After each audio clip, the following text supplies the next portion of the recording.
Well, welcome to episode 7 of our series on the Good Shepherd. I am just so excited at how this series has been impacting so many of you who have been writing in with your emails and sending me text messages. And for those of you who are here watching us in person at 500 Miller Avenue in South San Francisco, just coming up to me and letting me know how God is blessing you through what the ancient Israeli King David wrote in this psalm, this very short, only 57 words, 15 lines, this Psalm 23.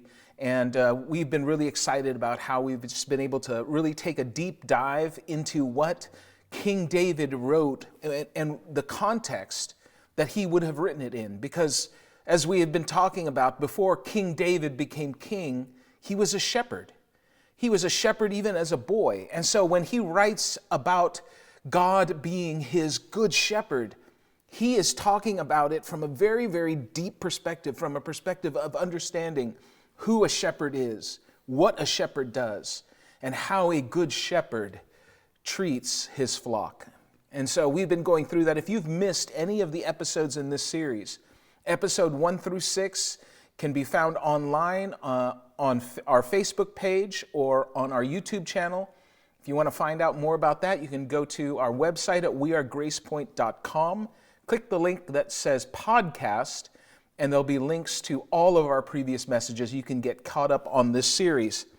But today we're going to be looking at a passage of this 23rd Psalm. The next passage, as we've been going through it verse by verse, and this one is a little bit different.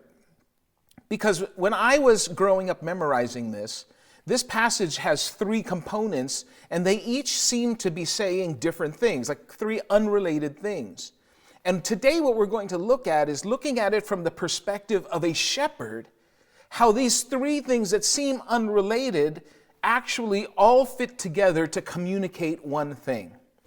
Now, this is probably one of those passages that is not one of the more popular passages that people really talk about when they talk about Psalm 23, because usually we get to that very first part there where it's the Lord is my shepherd. But I will tell you that when I think of Psalm 23, this passage is the part that always comes to my mind first.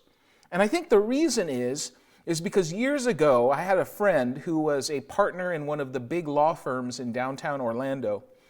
And one day we were talking and I was asking him, I said, do you ever get nervous when you are in a deposition and you're facing opposing counsel, or when you are in trial and you're facing a courtroom? Don't you ever get nervous? And I'll never forget this. He said to me that when he gets into those situations, what he thinks about is the 23rd Psalm.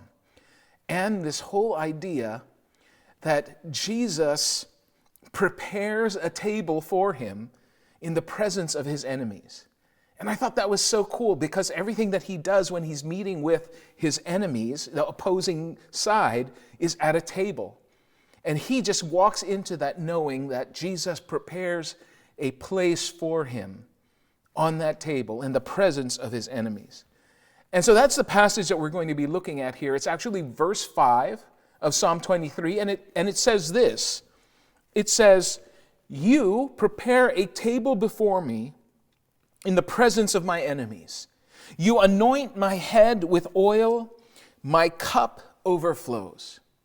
Now, if you are familiar with Psalm 23, if you've read it a few times, maybe you've even memorized it, it is possible that this passage has become so familiar that it doesn't seem out of place with the rest of the psalm. Like, it just seems to flow because we're so used to it. But if you read the text as it's written, if you read it as we just read it, and knowing what we've been talking about as we've gone through the previous verses, then you might listen to this and you might think to yourself, hold on, wait a second, this really doesn't fit. Because all this time we've been talking about green pastures, and we've been talking about still waters, and we've been talking about the rod and the staff of the shepherd, and how it comforts me. But then David writes, "You prepare a table before me." Now hold on a second. Here's the rub for that. Here's the weird part. Everything up to now, we've been using this image of the shepherd and his flock, and God has been the shepherd, and we have been his flock. We are his sheep that the shepherd is caring for. But you don't prepare a table for a sheep, right? You don't prepare a table for the sheep to eat on. You don't anoint a sheep's head with oil. Now, certainly back in biblical times, and even today, you will see shepherds that will use olive oil, and they will put it on the sheep. If the sheep gets a scratch on his head, they'll use the oil as kind of an ointment, or they'll put oils on the sheep to keep bugs away. But they don't anoint the sheep with oil. And certainly, we've talked about this a few weeks ago, sheep don't drink from a cup. They drink from a trough, they drink from the river, they drink from a pond, but they don't drink from a cup. And so there's something going on here. See, there's a shift. We talked about a shift before where in the beginning, David was writing this and he was talking up to us about his good shepherd. And then it shifted to where now David was talking to his good shepherd. And now we're seeing a third shift. A shift where we are still talking within the context of shepherding, of what a shepherd does and who a shepherd is, but now we're looking at it from a different perspective within that context. See, David is now shifting to an understanding of what a Bedouin shepherd would feel like, the context of a Bedouin shepherd in that time, and what it's like to be in somebody's house. For a Bedouin shepherd, it would not be in their house, but it would rather be inside their tent. This is a picture of a typical Bedouin shepherd's tent. You would see this typically in the northern part of the country, and so this would be very common even today in the Judean and the Negev deserts. These tents are usually very, very dark in their color, and they're woven of goat's wool. You don't see them moving around as much, so they're slightly different today than they would have been in David's time, because in David's time, the Bedouins are a nomadic people, and so they would have gone from place to place as nomads do. But today, the Bedouin are more settled, and so you still have nomadic Bedouin that are moving around a little bit. But for the most part, the Bedouins of today are settled in certain areas, and their structures are almost permanent. So the nomads of the time, for example, if you're familiar with the Old Testament scriptures, you would have seen Abraham and you would have seen Isaac, his son, and Jacob, his son, and these were Bedouin shepherds. They were nomads. They set up their camp and they stayed there for a while, and then they would pick up and take everything with them, and they'd move to a different place, and then they'd stay there for a while. But in David's time, it would have been less nomadic and moving around and more of a village. But it still would have been a village that was made of structures like a Bedouin tent, one of these tents. Now, whether it is a tent that these Bedouin shepherds were in, or whether it was a home, the rules of hospitality for the shepherd welcoming in guests remain the same. And if you are invited to come into a shepherd's home, if you are invited to enter into a shepherd's tent, it is the host's responsibility, the responsibility of the shepherd to protect you. And in that time, when you went into a shepherd's tent, there was an understanding that crossed cultures, that everyone understood that if you were going into his tent, it was his responsibility to give you protection, and you just knew that that's what would happen. That a shepherd who invites you in would protect you even above protecting their own family, because that is what their responsibility is. And it's like that today all throughout the Middle East. They still honor those practices. And so you know that when you are invited in to someone's tent, that you are receiving protection by that person, by that shepherd, when you enter into their tent. And once you enter into their tent, not only do you have their protection, but you have their provision. They provide for you when you enter into their tent. You get food to eat. You get water and other drinks to drink. And so when you enter into the shepherd's tent, there is this sense of both mental and emotional and physical rest when you're in the shepherd's tent. That mental and emotional rest that comes from knowing that while you're inside, you're protected. And then that physical rest from having food to eat, water or other drinks to drink, and a place where you can lie down and rest. When you're in a shepherd's tent, you get shelter from the heat during the day. You get warmth and protection from the cold at night. And because of this whole idea of being in another shepherd's tent, there is this sense of joy and this sense of honor of having been invited into a shepherd's tent. Not only that, there is also a sense of joy and a sense of honor for the shepherd who has allowed you or who has invited you. When you accept that invitation, the shepherd, the host, also gets a sense of joy and honor for you having accepted his invitation. And then what happens is that when you enter the tent, you come around a table. Everybody comes around a table together, and they eat a meal together. Now, I did not know this until I was doing research for this message today, but one of the very common meals that they serve when you enter into a Bedouin shepherd's tent is called Mansaf. Now, I had never heard of Mansaf before. In fact, the other day, Terry and I went to a Middle Eastern restaurant nearby here because I went on Yelp and I said, where is the best Mansaf in the South San Francisco area? And so they led us to a place, or it gave us a suggestion, and so we went there and I ordered the Mansaf. And I have to tell you, I'm telling everybody who I can tell that it was the most amazing dish that I have tasted in a long, long time. Now, I am a fan of Middle Eastern food, but this was spectacular. It was yellow rice, and there were almonds and other things in the rice, and then on top was the softest, most tender, most flavorful lamb or goat. I'm not sure which one it is. It doesn't matter to me. It was so delicious on top of that. And then they pour this warm kind of a yogurty, milky sauce over the top of it. And then they serve it with bread, this very, very flat bread. And so while what I ordered came out in a little bowl that was just enough for myself, actually, it was enough for two people. I ate that whole thing. But it was just a one-serving dish when I ordered it.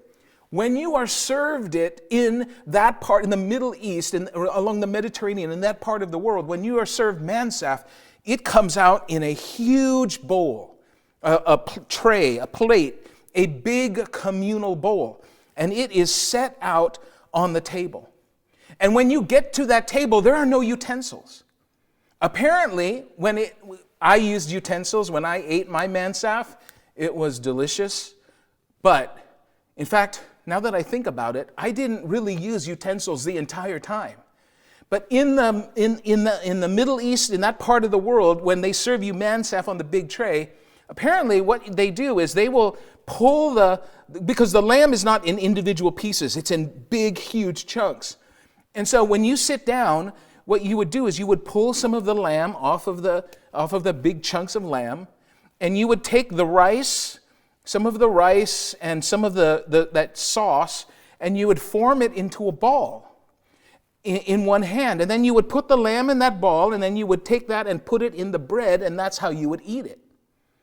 And I thought to myself, wow, this is awesome. I can totally understand how that sauce would bind the rice, and then it tasted like there were nuts in there and other things in there, and just bind it all together. And then you put the lamb and then put it in the bread and eat it like that, dip it in the sauce again. I mean, it was absolutely delicious.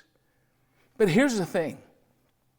When you eat like that, I mean, right now, I know that when we go to like a Chinese restaurant, people are very careful not to, if you're eating with people who you don't know real well, right? People will use serving spoons, or oftentimes they'll take their chopsticks and they'll turn them around and use the back end of the chopsticks to pull stuff out of the main dish and drop it on their plate and then turn it back around so that the part that goes in your mouth doesn't go into to the serving trays. Well, here they're putting their hands, everybody is putting their hands in this dish. The point of it all is this. If you're sharing a meal with somebody, and that's the kind of meal you're sharing, where everybody is sticking their hands in and pulling the meat apart and putting it together, there is an intimacy that comes with sharing a meal like that with somebody. And in the ancient world, and in that part of the world today, one of the most honoring experiences that you can share with someone else is to share a meal with them. There's an intimacy that either already exists or that grows from sharing a meal like that. To share a meal with someone was to not only socially accept them, but it was also to honor them. In that culture, as in many, many cultures around the world, meals are very important. In fact, George Lamsa, who wrote a book called Shepherd of All, this is what he writes about this. He says, in the East, a man's fame is spread by means of his table and lavish hospitality rather than by his possessions. Strangers and neighbors alike discuss tables where they have been guests.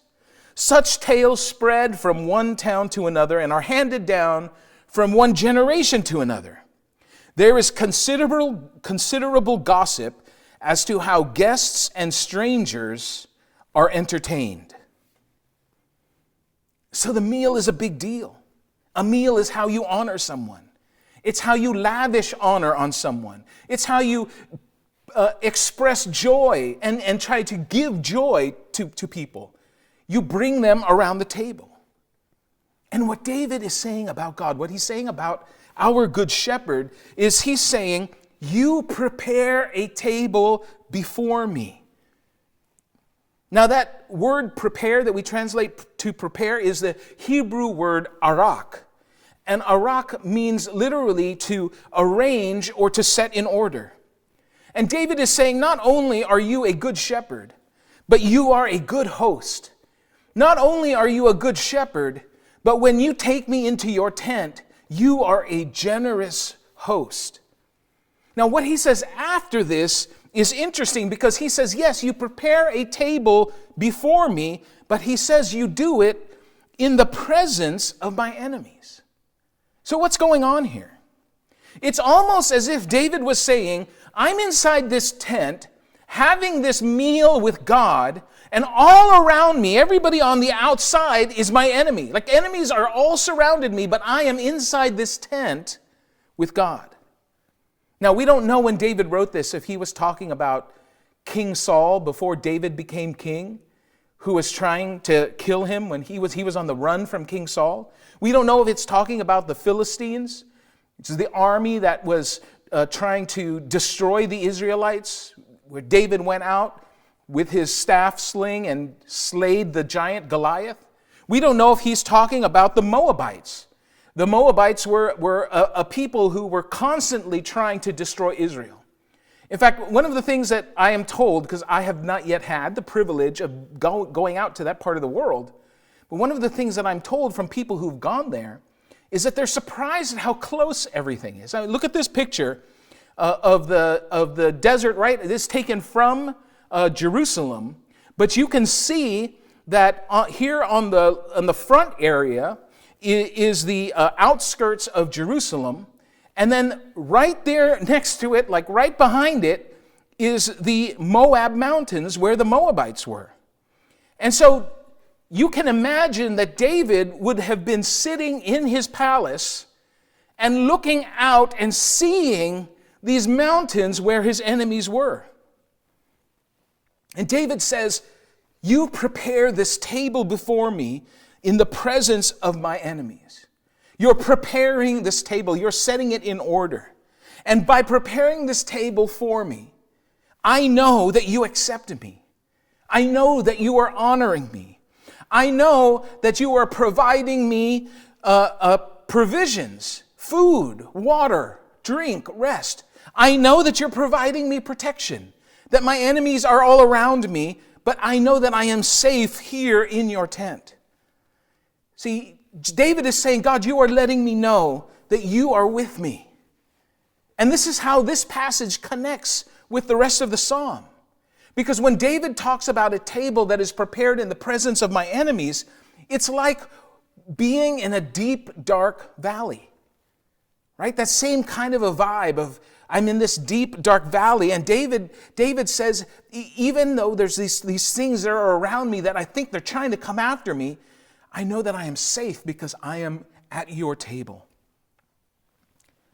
See, David is bringing something else up here. And the symbolism actually comes up in another event that happens years later in the life of Jesus. Jesus went over to a man named Zacchaeus' house, and I think we have a picture here of what a typical house, what Zacchaeus' houses might have looked like, a very typical house for a person in that time. And Zacchaeus invites Jesus into his house. And this is causing a big stir, right? Because all of the people are looking at what's going on here, and they're saying, I can't believe this. Right? And the people are outside, and Scripture tells us that they're outside of Zacchaeus' house, and they're muttering because Jesus went into Zacchaeus' house. And some of the people are muttering because they're going, why would Zacchaeus invite that Jesus to come eat with him? And there are other people who are saying, why would Jesus go into that Zacchaeus' house and eat with him? And when they saw Jesus go into Zacchaeus' house, the natural assumption that the people had was that he was going in there to have a meal. And so people were mad at Zacchaeus because he had Jesus there, and people were mad at Jesus because he went into Zacchaeus' house, and they went together, and they were angry just because they were sitting at a table having a meal together. They were sitting at a table in the presence of their enemies. In fact, you can read that account in the manuscript, the book that we call Luke. In chapter 19, Luke tells this story, and he talks about how they're muttering outside. He actually uses that same word a few chapters earlier when Jesus is dining and hanging out, partying with sinners and tax collectors. That's the term that they used back then. It's like, that's like the worst of the worst, right? So you had like cheating, regular politicians, cheating politicians, drug dealers, and then sinners and tax collectors, right? This is the worst that you could possibly be called. And Jesus is eating with them. And the religious people, they're muttering, they're grumbling, because they understand the implication of Jesus having a meal with sinners and tax collectors. It wasn't just that they were hanging out, it was that they were having a meal together. And these people, these religious people, they are mad. And so while Jesus is there, while he knows that he is in the presence of these sinners and tax collectors, but he's also within earshot of the religious people who are muttering outside around him, he can all hear, he tells this shepherding story. He tells the story of a shepherd who leaves his 99 sheep to go find the lost one. And he tells the story of a woman who loses a coin and turns her house upside down to find it. And then he tells the story of a man, probably also a shepherd, who has 2 sons. And both of those sons are lost. And the story ends with everyone sitting around a table. Everyone sitting around a meal and having a meal, a banquet at the Father's house. You see, these aren't just great stories. He is drawing on themes that all of the people that Jesus would have been talking to, especially all those religious people, he's drawing on themes that they would have understood from the Hebrew Scriptures. And so we see this pattern in other places. It's not just here. You prepare a table before me in the presence of my enemies. And then he says, you anoint my head with oil. Now oil, very, very common back then. David writing about oil, most likely it was going to be olive oil. Olive oil then, even now, was used for food. It was used for medicinal purposes. It was used as a lotion. It was used as a food that you consume. It was also used as part of the food cooking process. And olive oil was used for anointing kings and leaders. But when David writes, you anoint my head with oil, the word that he uses for anoint is not the same word that is used for anointing kings. You see, David uses the word that is used for anointing a king is the Hebrew word mashak. That's the word you use for anoint. That's anoint, meaning to anoint a king or anoint a leader or to anoint somebody for something. But the word David uses here is not mashak. He uses the word dashen. And dashen means to refresh.